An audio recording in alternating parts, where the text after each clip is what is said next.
whatever you believe is the truth. If you believe you won't, you won't. Mm-hmm. But if you believe you will, you will. Failure is inevitable. Do not run away from failure. MCG, Making Communities Great. Hello everyone, welcome to Legacy Podcast, and I'm your host, Raisa Afrida. Today's episode is brought to you by MCG Career College. It's Women's Month, and this is your reminder that women don't just break glass ceilings, they build a whole building, they renovate it, and then they get asked to host the fundraiser for it.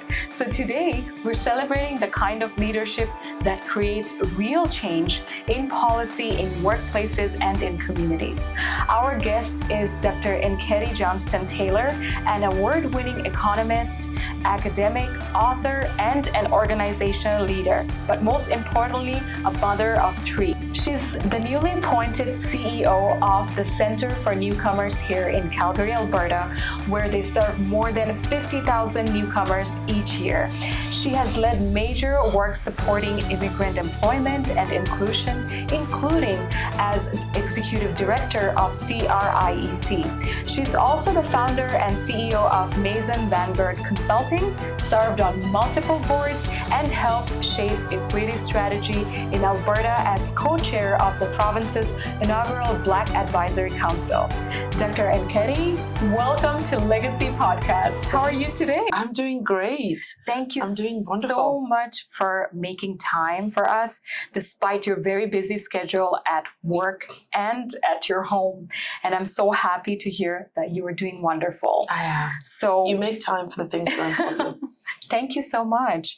Well, I'm going to dive into our very first question. Mm-hmm. When you think about Women's Month, since this is April and Women's Month, what do you wish more people understood about women's leadership today? That's a really, really, really good question. First of all, I find that women's leadership tends to be misunderstood. You know, if it isn't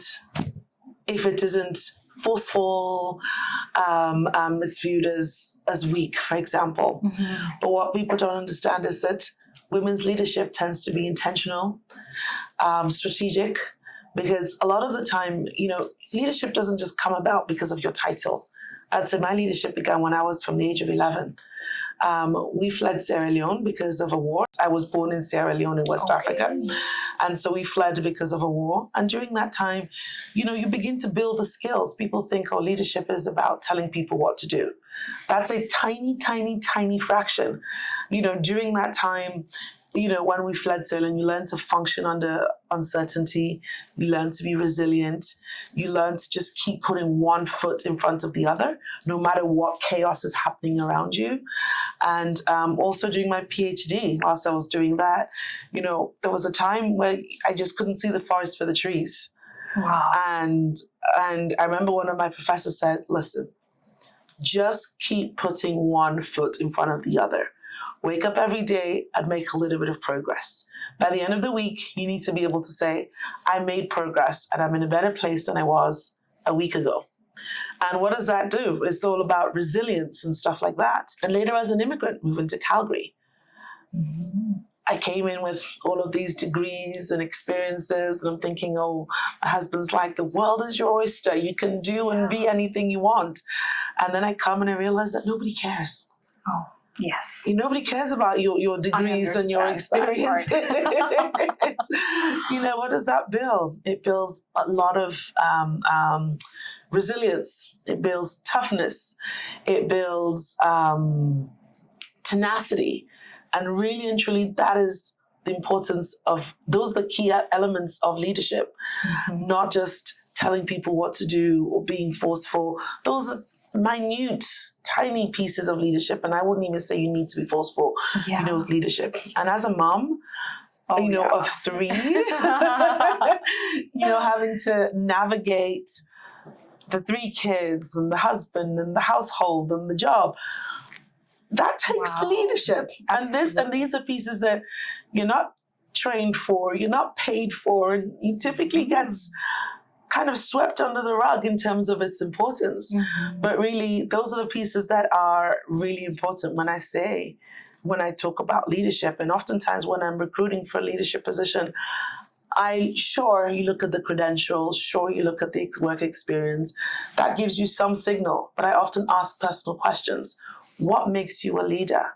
What's happened in your life in your life that would you say makes you a leader? And so I think it's really important that more time is taken to understand leadership from a woman's perspective, because we are so multifaceted. I mean, this morning before coming, sure, I had, the crisis at work, but, my son decided to just throw up all over me. Oh my God. And so I was like, okay, I need to get a brand new outfit. Oh no. So this is not what I initially planned to wear. Oh, And I hope your son is okay. He's absolutely, this is a regular thing. That's his modus operandi. That's hilarious. So I think that really, those are the things I think it's important that people learn about women and leadership. It's not just your credentials, it's not just your experience, but what's happening behind the scenes that people don't see and acknowledge. It surely does sound like a journey. How you said it started from at the age of 11. I can clearly see the word resilience speaking out pretty loud on your personality. And I'm really lucky to be here with you, because I must say that you are the CEO of Center for Newcomers. As I was telling you before the podcast, that when my parents moved to Canada 14 years ago, the first place that we pretty much called home was Center for Newcomers. They showed us where to go, what to do, volunteering, and so many more, that they opened new doors for us. And you have been doing it for 50,000 people every year. So this is a big, big responsibility on your shoulder. That brings to my second question, that you've led across economics, academia, and then also community impact. What's the common thread in all work you choose to do? That's a really, really, really good question. You'll always find me in a sphere where I'm advocating for economic dignity. Economic integration and inclusion.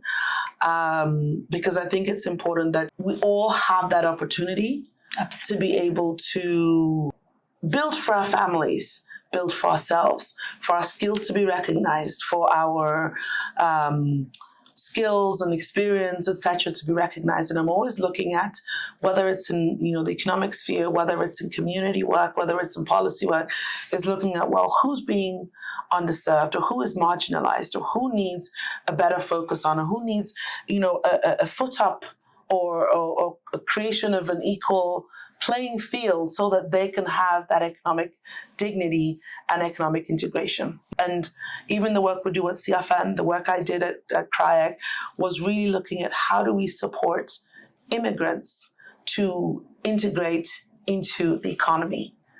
Because they are such a significant contribution to the economy. Over 60% of the immigrants that are coming through are economic migrants. And we're finding that one thing that is common amongst a lot of immigrants, especially economic migrants, they have a plethora of degrees and a lot of skills, a lot of experience, and you find that immigrants are some of the most tenacious people you'll ever meet, because moving from one country to another is not an easy feat.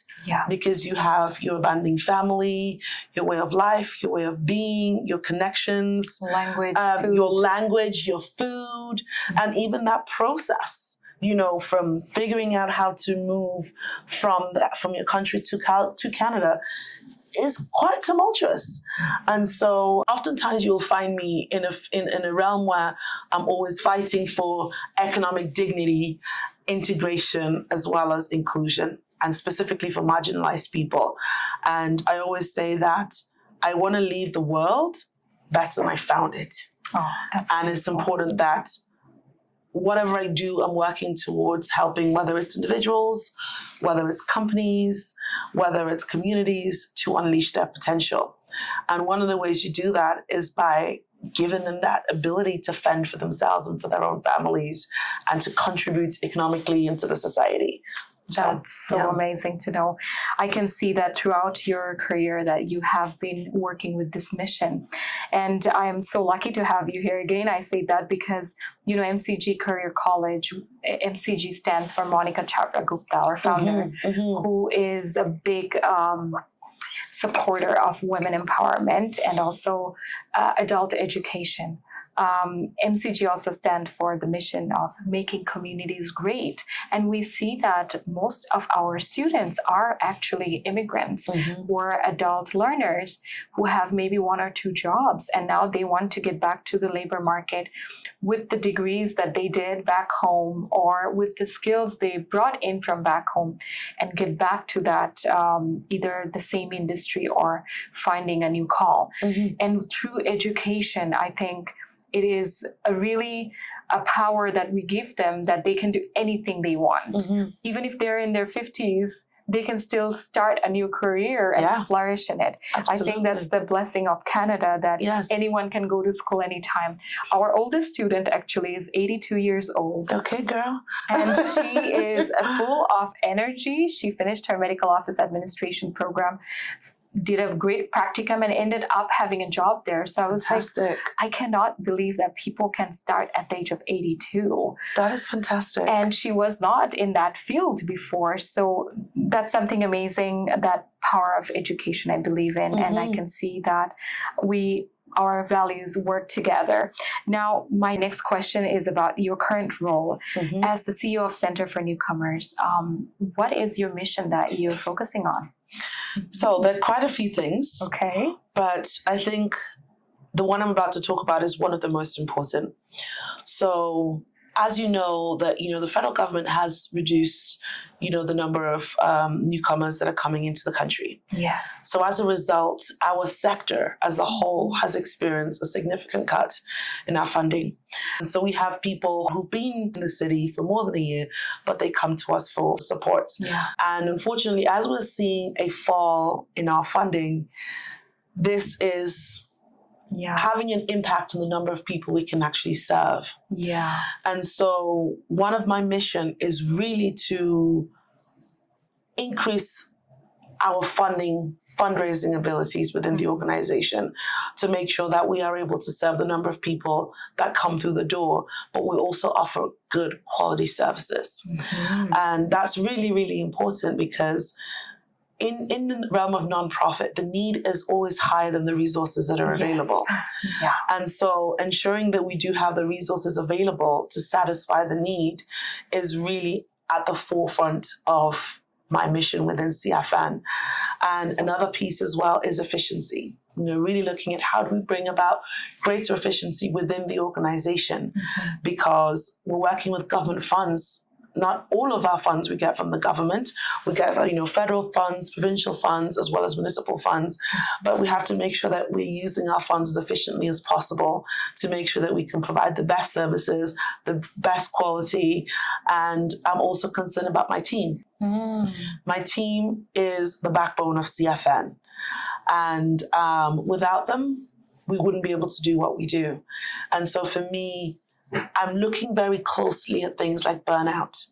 I've increasingly been hearing things about burnout. So I'm really looking at burnout, looking at how to actually support the team within the organization to make sure that they don't experience burnout, to make sure that they do feel supported, because our ability to deliver good quality services depends on the strength of our team. Yes. So strengthening the team is really, really important. So I would say that's 3 of some of the things I'm looking at, which is financial sustainability for the organization, greater efficiency in terms of how we execute our services and programming, as well as supporting the team so that they can be the best versions of themselves, as well as feel supported and be happy. Yeah.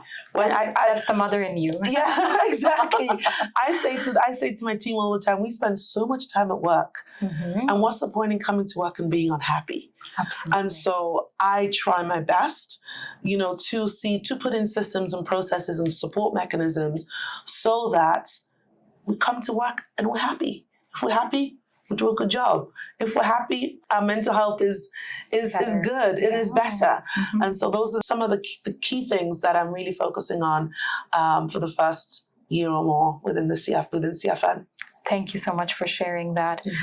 You know what? Just to maybe reduce a little bit of burden from your shoulder, MCG always supports non-for-profit organization. We not only help with some of the funding by sponsoring events, but also we hire their clients. Whenever we have a role open, we do always think like, okay, is there someone who's already trained by this non-for-profit organization? And 99.99% of the time, the people who come in end up having a full-time job with us. So we would love to collaborate with Center for Newcomers in that way. As we speak, our team is at Center for Newcomers at the career fair. Yes. And I'm getting lots of resumes texted to me. I'm like, hey, look at this person. She's amazing. Fantastic. So, I think more and more organizations should start looking at those non-for-profit organizations like Center for Newcomers to recruit people, to help them in any possible way, or even help with the funding. Now, my next question is something with your experience because you have championed internationally trained professionals entering the Canadian workforce. I know that there are lots of hiring myths, and I know some of them you would like to delete forever. If there was one thing, what would be that one thing? That's a really good question. And a big myth is that hiring that international experience or hiring internationally is a risk. And I scoff whenever I hear that, because working at CRIAC, working at Center for Newcomers, I look at some of the most qualified human beings and the most experienced human beings I've ever come across. And we oftentimes see people who are highly qualified, highly trained, that are underemployed. In the sense that they're working in a job that is, let's say, below their qualifications or their training and that sort of thing. And that is a myth I would like to dispel, because in actual fact, immigrants and people with international experience bring so much to the table because they've had to navigate so much complexity, like I said earlier. Just to be here. Just to be here. Just to be here. And, you look at any employer, I always say, any employer always looks for problem solving. You never want someone who just comes to you with problems all the time and does not have a solution or at least an idea as to how to solve the problem. Problem solving needs someone who's resilient, because in anything that you do, challenges are going to come. Challenges are inevitable. Failures are inevitable. So you need someone who is resilient, who can overcome and just keep pushing through, keep putting one foot in front of the other, despite the challenges that are coming, despite the failures that are coming, because it's going to come.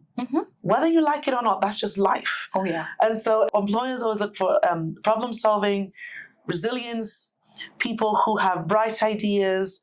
And this is really what immigrants have. They're resilient, they're problem solvers, they have bright ideas, they're smart. So you've got the qualifications, etc. You can learn the Canadian way of doing things. Yes. You can learn you can do the Canadian credential that is required. But if you're not a problem solver, you're not resilient, you don't have bright ideas, and you don't have the right attitude, then it's a non-starter. And most of the immigrants come with the whole package. Absolutely. Yeah. Most immigrants come with the whole package, and you find that they go the extra mile. Exactly. Because I remember when I first came, and anything I do, I did it extra.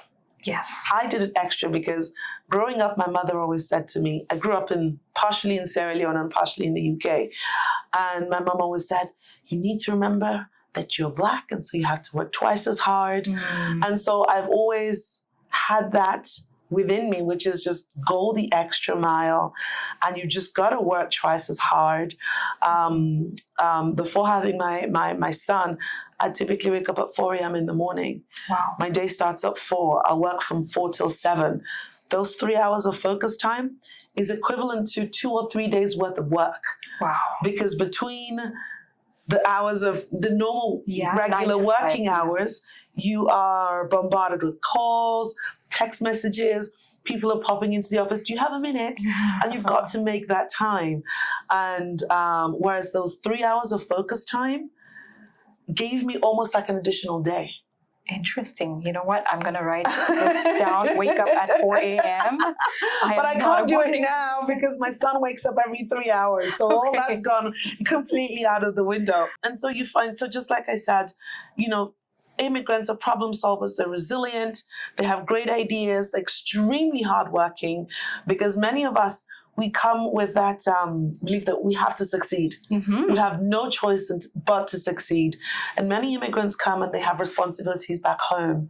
They have to repatriate, you know, dollars back to their families and things like that. So you do not have an option to come to Canada and not do your best. And not do your best. And so so that risk in terms of the international hire is a risk, or international experience is a risk, I would love for that to be deleted forever. Deleted forever. Exactly. Deleted forever because going by my experience and the experience of other immigrants that I work with and other folks that I know that we bring a significant amount of benefit to organizations, to the economy, to the society, and I'd love for those myths to be debunked.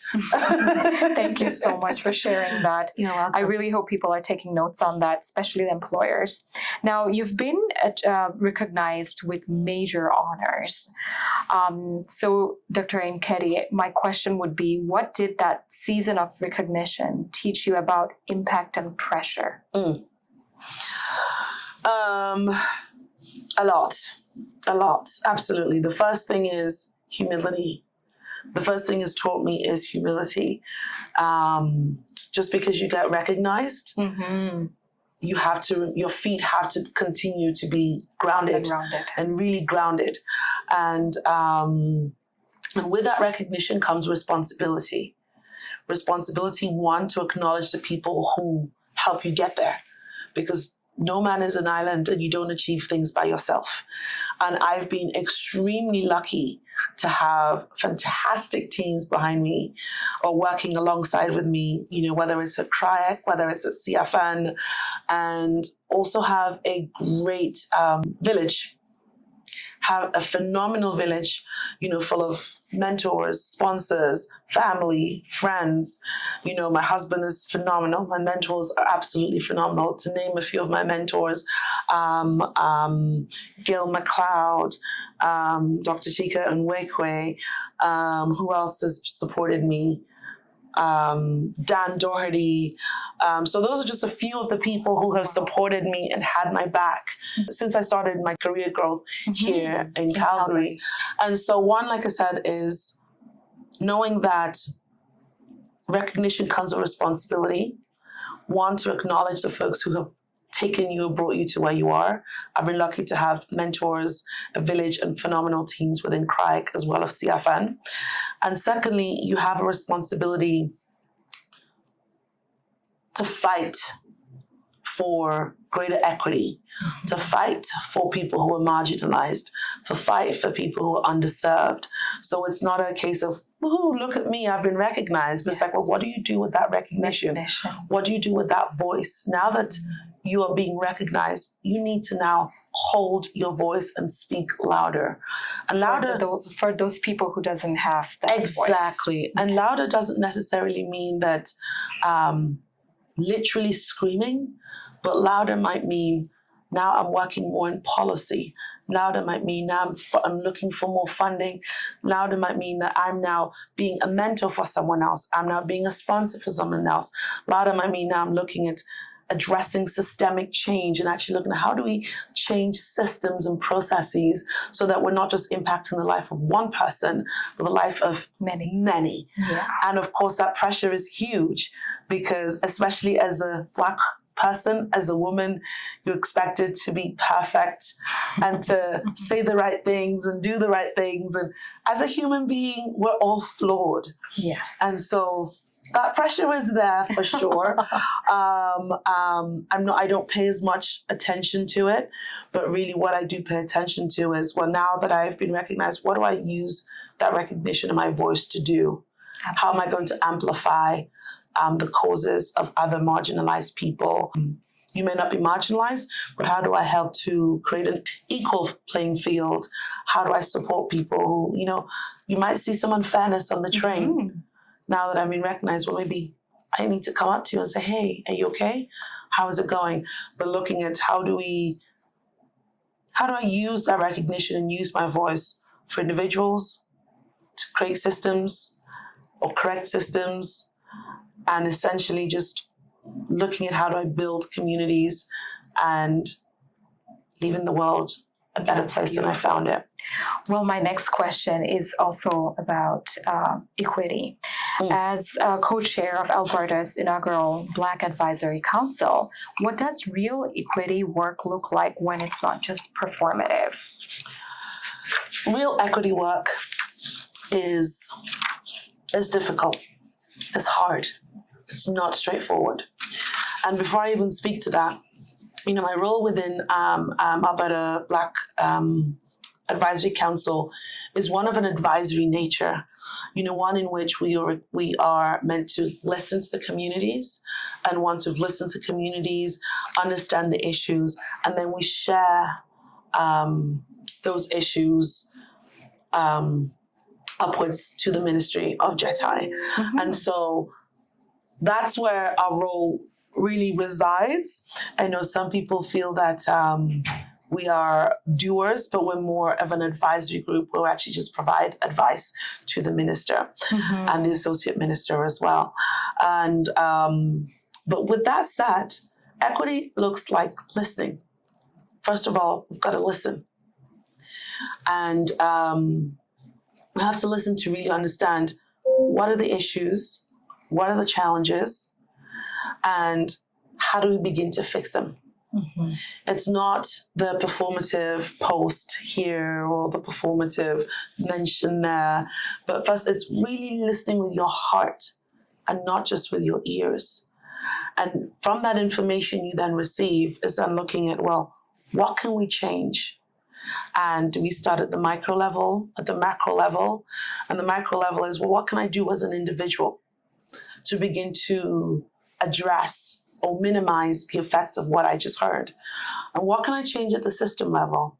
And I always say that there has to be soldiers at every front. Mm-hmm. You have some people who protest. I'm not a protester. People refer to me as a pen pusher. I'm in the back doing the policy work. I'm in the back doing the advocacy stuff, writing the letters, having the conversations and things like that. But there has to be soldiers on every front. Mm-hmm. You cannot have everybody protesting and you cannot have everybody pen pushing, but there has to be soldiers at every front. Mm-hmm. So it's ensuring that there are soldiers at every front.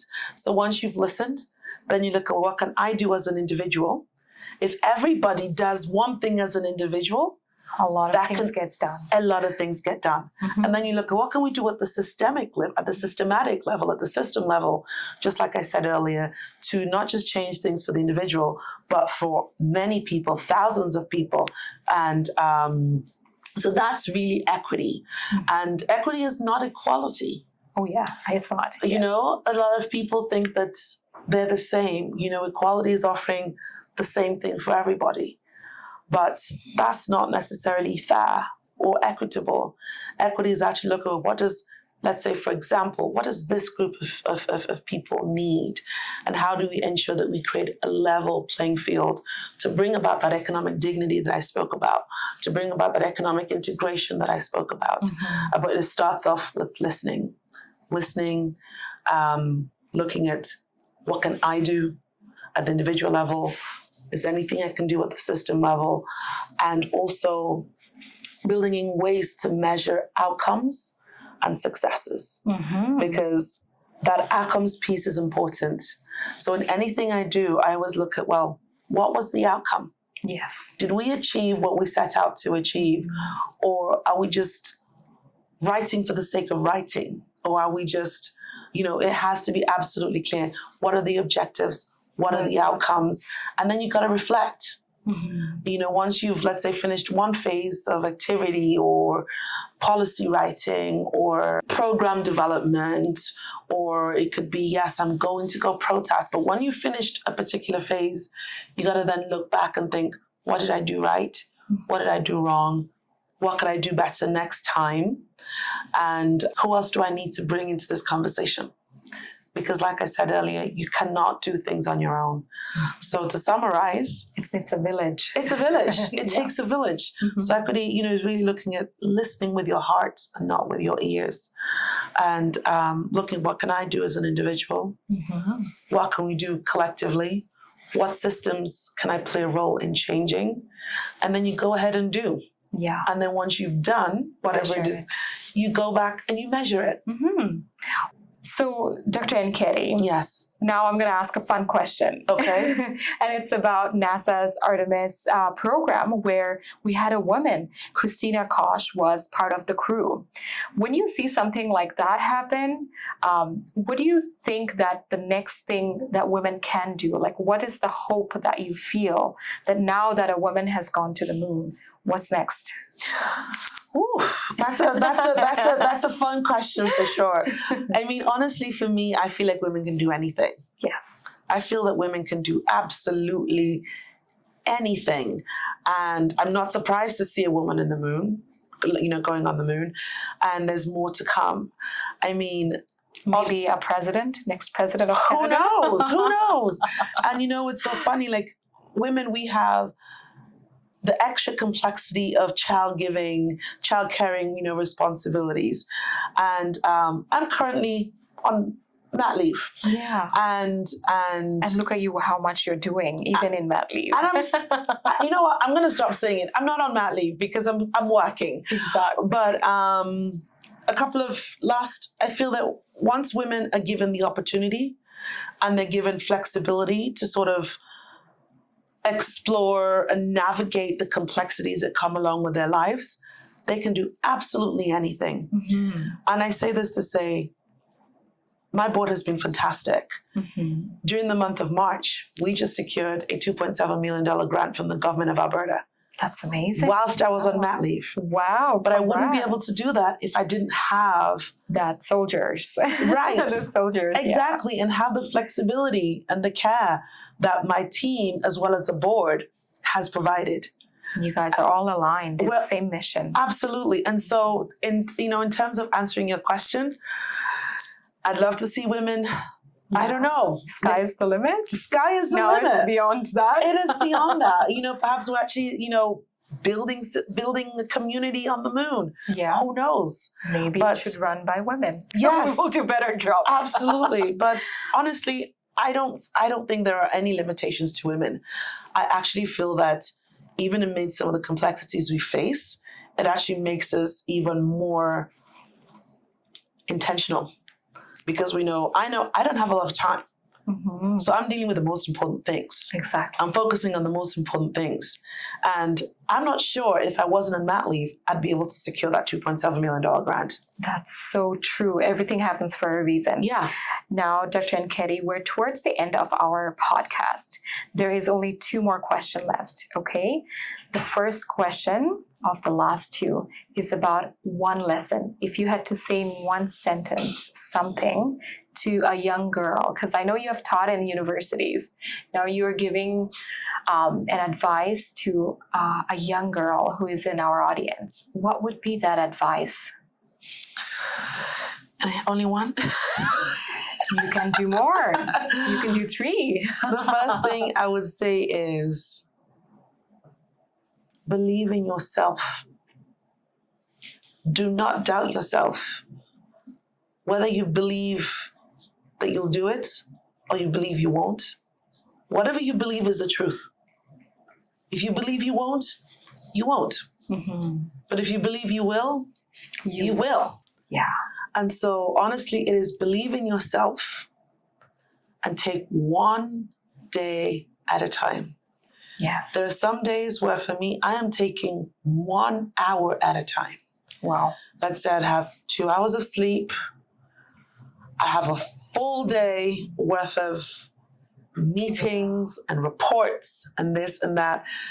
And there's no point in looking at the whole day and thinking, oh my goodness. I just take 1 hour at a time. Small steps. Baby steps. Yeah. Break down your vision and your mission, etc., into bite-sized chunks. And you just take 1 day at a time and make sure that every day you're making a little bit of progress.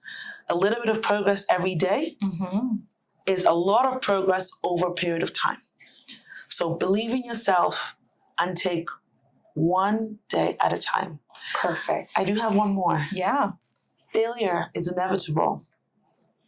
I was watching, I think, Denzel Washington speak, and he was like, fail fast. Yes. Do not run away from failure. The more you fail, the success is closer. 100%. 100%.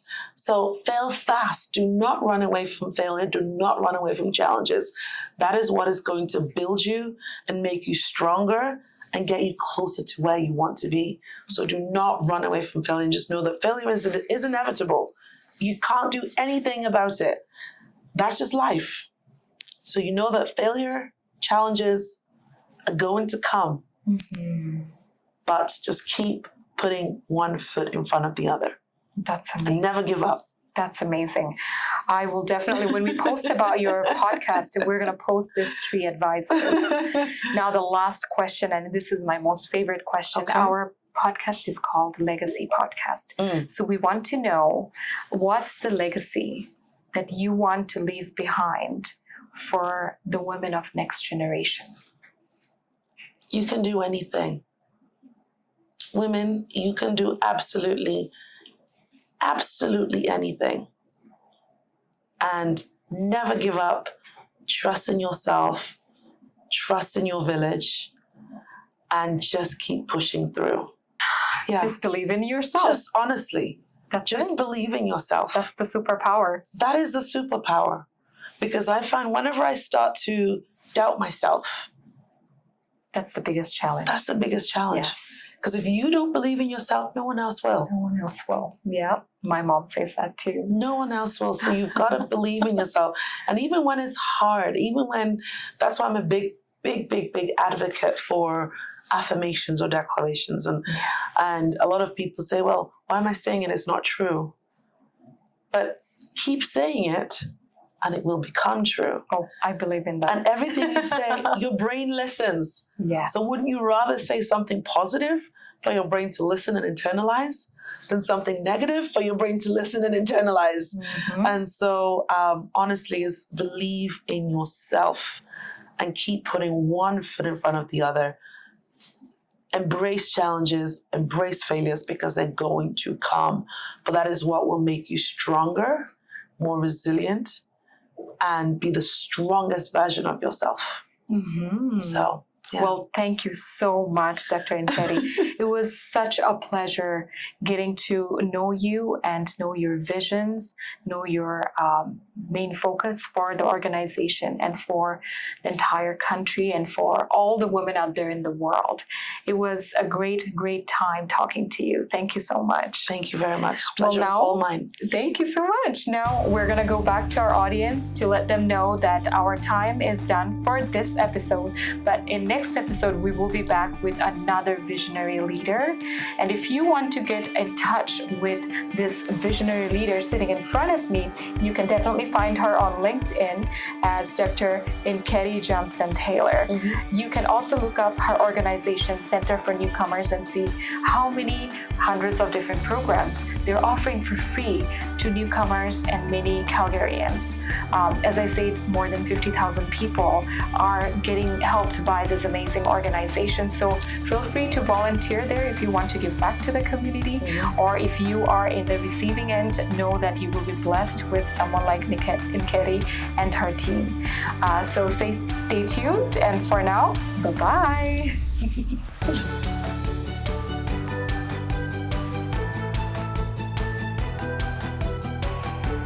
MCG, making communities great.